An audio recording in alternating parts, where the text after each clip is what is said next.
अनगिनत गाने हिट देने वाले सोनमा के सिकड़िया, जो कि महिलाओं की पहली पसंद ये गाना। तो आइए स्वागत करते हैं ये कहते हुए कि किसी को सुर, किसी को ले, किसी को साज देती है, और जिन पर होती है मां सरस्वती की कृपा, मां सरस्वती उन्हीं को इतनी मीठी और सुरीली आवाज देती है। आइए जोरदार तालियों के साथ स्वागत करते हैं सुश्री अंतरा सिंह प्रियंका जी के लिए। एक बार जोरदार तालियां होनी चाहिए, जोरदार तालियां।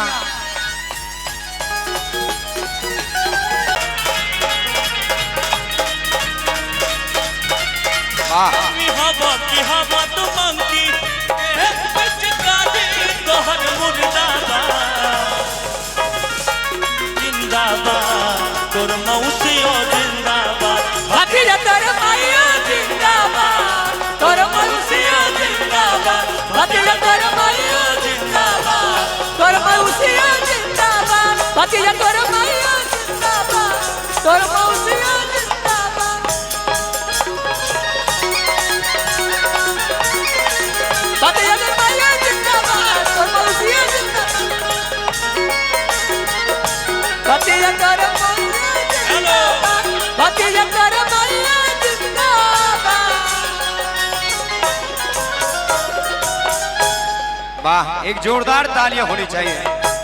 ताली बजा दीजिए। सारे गाने आपके बीच अब यहाँ से, चाहे वो गाना गोरी तोड़ चुंदरी, लहंगा लखनऊआ, 5 बेर चुम्मा, थ्रेसर से भूसा, खटिया बिछा के, वाह, अनगिनत गाने के माध्यम से गाए गए हैं। दिल्ली शहर से नहीं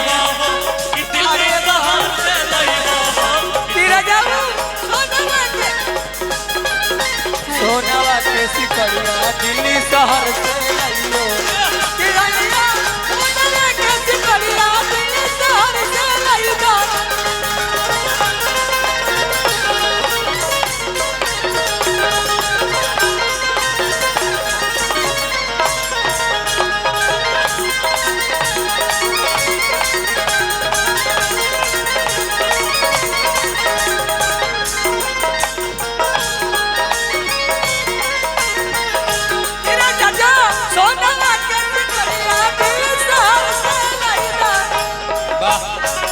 गम है तो पास कर, नहीं तो बर्दाश्त कर। भैया सबसे पहले मंजिल बड़े लोग हैं, थोड़ा सा बैठ जाइए, नहीं तो बैठ जाइए, बैठ जाइए, से जाएगा।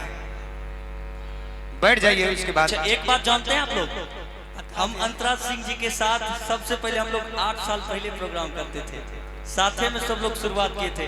आज इतने बड़े स्टार बने हैं तो सब आप लोगों का आशीर्वाद है। एक बार जोरदार ताली आप लोग बजा दीजिए। कोई भी कलाकार आगे बढ़ता है तो आप ही लोगों का आशीर्वाद होता है। ई ताली से मन भरेगा। एक बार जोरदार ताली बजाइए आप लोग, जोरदार ताली। हमरो पीछे बाजे दिया। बाजियो ना। एनडी रोंगटा हाई स्कूल जलालगढ़ में हम लोग हैं अभी, यही है ना। यहाँ उपस्थित तमाम लोगों को मेरा नमस्कार, और म्यूजिशियन बंधु जितने हैं उनको भी मेरा नमस्कार, और चेयरमैन, हमारे अतिथिगण, गार्जियन समान सभी को मेरा प्रणाम है। छोटे बड़े सभी को मेरा नमस्कार है। जितने भी लोग उधर माँ बहनें हैं उनको भी मेरा नमस्कार। और हम चाहेंगे कि एक जोरदार जयकारा हो जाना चाहिए। गणपति महोत्सव के शुभ अवसर पे हम लोग आए हैं, तो गणेश जी का एक जोरदार जयकारा हो। सब लोग दोनों हाथ। कितने लोग गणेश भगवान को मानते हैं? गणपति जी इतना हंसमुख भगवान है। गणपति जी तो ठीक है, पति जी को माई बहन सब नहीं माने छथिन की? ई सब पति के माने छथिन, ई सब गण के माने छथिन। गणपति भगवान के नहीं माने छियै? अहो सब हाथ उठाइयो, हाथ उठाइयो, दोनों हाथ। के ना माने? जो लोग नहीं मानते हैं, जिनको भगवान से दुश्मनी है, वो हाथ नहीं उठाएंगे। इसके बाद वही वाला गाना चलेगा, शक्ति गाना, इसलिए दोनों हाथ सब लोग ऊपर कर लेंगे। सारे लोग, दिख नहीं रहा है कुछ लोग का हाथ, एक हाथ से अर्पण और दूसरे हाथ से समर्पण, तो दोनों हाथ ऊपर करके प्रेम से बोलिए गणपति महाराज की, गणपति बाबा की। अच्छा, इससे पहले कि गाने की शुरुआत हो, आपका तस्वीर एक भैया बनाए हैं जो आपको देना चाहते हैं, और एक तस्वीर और है। कहाँ गए अनिकेत जी? अनिकेत वो वाला भी लाइए। हाँ 2 तस्वीर है। और ये एक जो तस्वीर शिवेश जी है, का भी है। दिलीप चौधरी सर जो अध्यक्ष है, उनके तरफ से ये मेरा खूबसूरत सा तस्वीर, थोड़ा लिपस्टिक कम लगा है सर जी। लेकिन बहुत खूबसूरत है। वाह, इनको हम बहुत संभाल के रखेंगे अध्यक्ष जी। अनिकेत जी एक फोटो क्लिक कर लीजिए। हाँ मुन्ना भैया फोटो लीजिए। नीतीश जी उधर से ले लीजिए। देखिए एक नौजवान शिवेश जी का भी एक तस्वीर बनाए हैं। हाँ उसे भी लेकर आइए। हाँ वाह, देखिए क्या दीवानगी है। हमरो तस्वीर बनाए। देखिए इधर किधर? इधर इधर एक बेगूसराय के लड़के हैं जो हमको दिए कि भैया को देना है। वाह, एक बार भैया के लिए भी जोरदार कौन बनाए थे? बेगूसराय के हैं, कौन है? कृष्ण कुमार भुवर। वाह, कृष्णा बाबू और भुवर जी, उनके तरफ से ये मिला है। एक बार आप लोग ताली बजाकर आशीर्वाद दीजिए। देखिए वाह, एक बार जोरदार ताली इस कलाकारी के लिए होना चाहिए भाई। एक बार जोरदार ताली। लड़का होकर लड़का की तस्वीर बनाना बहुत बड़ी बात है। हाँ, मर्द होकर मर्द को अगर 2-4 रुपया मिला तो समझिए बहुत बड़ी बात है। आ जाइए भाई, ऊपर आ जाइए। और आप तो गाना गा रहे थे तो सारे लोग ताली बजा रहे थे, बोल रहे हैं कि ताली नहीं बजाते हैं। नहीं नहीं बजाते हैं, सब लोग बजाते हैं। एक बार इनके लिए भी जोरदार ताली बजा दीजिए। इतना अच्छा कलाकारी किए हैं भाई, थोड़ा आगे सर जाइए। एक बार इनके लिए जोरदार ताली आप लोग बजा दीजिए प्लीज। वाह वाह, बहुत बहुत धन्यवाद। एगो फोटो ले लीजिए। लीजिए सर, हमारा फोटो कम में लोग बनाता है। लेकिन एक पूर्णिया के ही लड़का है बंटी शाह जी, जिन्होंने मेरे चेहरे को अपने हाथ पर गोदना गुदवाया है। वाह, आए हुए थे। वाह, देखिए ये बात, ये हुआ भैया का काम है। और अब जो भी मंच पर हैं उनसे आग्रह कि आप लोग या तो बैठ जाइए या तो साइड हो जाइए, है ना। नीचे से बहुत खराब लग रहा है, इसलिए बैठ जाइए। मंच पर जो भी है वो बैठ जाइए, बैठ जाइए, कोई बात नहीं। इतने सारे लोग सब शिवेश जी और अंतरा जी की हिफाजत के लिए है, इसलिए बस कोई दिक्कत नहीं, डरने की बात नहीं है। नया गाना कितने लोग सुने हैं? 5 बेर चुम्मा। बाप रे बाप रे, आपको क्यों धड़कन तेज हो रहा है? हम ये चुम्मा माय चुम्मा के नाम सुनते बड़ा धड़क जाएगा। शादी नहीं क्या भल वही से।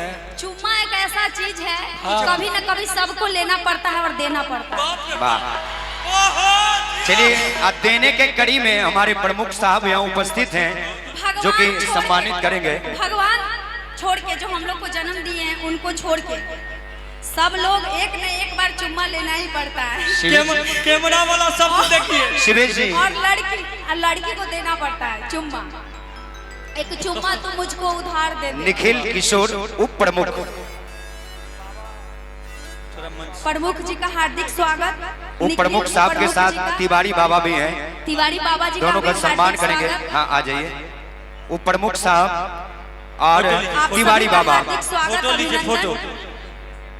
हम सारे कलाकार की हम ओर लोगों के से बीच प्रखंड फोटो विकास लीजिए ना पदाधिकारी जलालगढ़ लोकेंद्र यादव जी, प्रखंड प्रमुख सदानंद झा जी, हमारे बाबा हरदिल अजीज तिवारी बाबा जी, मैं समिति सदस्य जितेंद्र यादव जी, चंदन जी पंचायत समिति सदस्य अनिल ठाकुर, मैं निखिल किशोर भिखारी यादव आपका।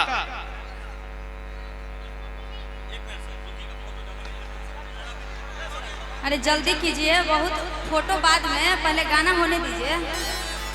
फोटो बाद में कीजिएगा, अब गाना होने दीजिए। सभी लोगों को अब थोड़ा सा मैडम आप भी अंदर आ जाइए प्लीज। हंसती हैं तो बड़ी खतरनाक लगती है। चाली प्रियंका जी, सब दिलीप भैया का प्यार है बस। आइए शिवेश जी। जी आ गए। शिवेश जी एक गायक के साथ साथ एक अच्छे इंसान भी हैं, सारे अच्छा। कलाकार को सम्मान देते हैं। क्या बात इनके है। अंदर एक अलग ही चीज है शिवेश जी के अंदर, जो मुझे अच्छा लगता है। औरों की बात हम नहीं कहना चाहेंगे। बिल्कुल वाह।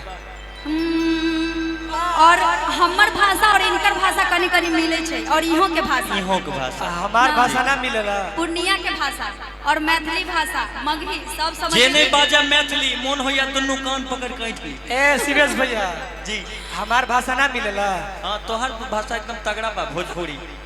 वही से हम कहला चाहब कि हम छी मैथिल मिथिलावासी, ई हमर पहचान अछि। हम छी मैथिल मिथिलावासी, ई हमर पहचान अछि। राम छथि पाहुन, सीता बहिन समान अछि। एहि लेल कह रहल छी कि सीतामढ़ी जिला के हम छी, सीता जी के जन्मभूमि सीतामढ़ी, जे पूरे देश नहीं पूरे विदेश जाने सीतामढ़ी, जनकपुर धाम और अयोध्या के पूरे विश्व की पूरे दुनिया जाने छथिन। रामायण जहाँ जहाँ तक जाती ओहिला कहे चाहब कि हम छी मैथिल मिथिलावासी, ई हमर पहचान अछि। राम छथि पाहुन, सीता बहिन समान अछि। और तई माटी पर उपजल सब दर्शक गण के, श्रोता गण के हम अंतरा सिंह प्रियंका और शिवेश मिश्रा जी के तरफ से प्रणाम अछि। और कलाकार बंधु भी बहुत सारे लोग आए हैं। सलोनी जी हैं, अप्पू जी हैं जो बहुत अच्छा गाते हैं, ज्योति माही जी हैं, ज्योति माही जी हैं हमारे म्यूजिशियन गण, उनका भी हार्दिक स्वागत। सभी कलाकारों का हार्दिक स्वागत, सभी को प्रणाम। और ये गाना 5 बार चुम्मा सुने हैं ना सब लोग? शुरू कर अपनी। शादीशुदा है वो तो लिए होंगे, बच्चे नहीं होंगे क्योंकि लेना ही है। मुकेश म्यूजिक सेंटर वाले शादी हो चुका है। आप अभी तक चुम्मा उम्मा लिए हैं कि नहीं? कभी नहीं लिए। मुंबई में तो ऐसा ही चलता है, कुंवारे में मतलब मिले और हक करके अपना ले लेते हैं लोग। तो जो लोग कुंवारे हैं समझ जाइए। नहीं, कुंवारे सब का हमरा वाला हाल होगा। अरे बार बार का पूछ लो, अकरा का पियावा कोई लेबा, आ मुँह दिखाई में हमके आ सोना के टिकावा दे लेबा। जानते हैं अंतरा जी, इस गाने का स्केल नहीं दिए थे क्या मुन्ना जी आप? स्केल, इस गाने का रील ट्रेंडिंग में चल रहा है अभी। हाँ, ये गाना अभी म्यूजिक ट्रेंडिंग में भी चल रहा है और रील्स पे हमारे सारे जो दोस्त, जो हमारे संबंधी है, जो मुझे चाहते हैं वो रील बना रहे हैं। तो इस स्टेज के माध्यम से भी उनको बहुत बहुत धन्यवाद। आप लोग भी रील बनाइए इस गाने पर। और आप सबका भी बहुत सपोर्ट है और आप सबसे निवेदन करेंगे जो लोग ये गाना नहीं देखे हैं अभी मारिए, 5 बार चुम्मा तुरंत आ जाएगा।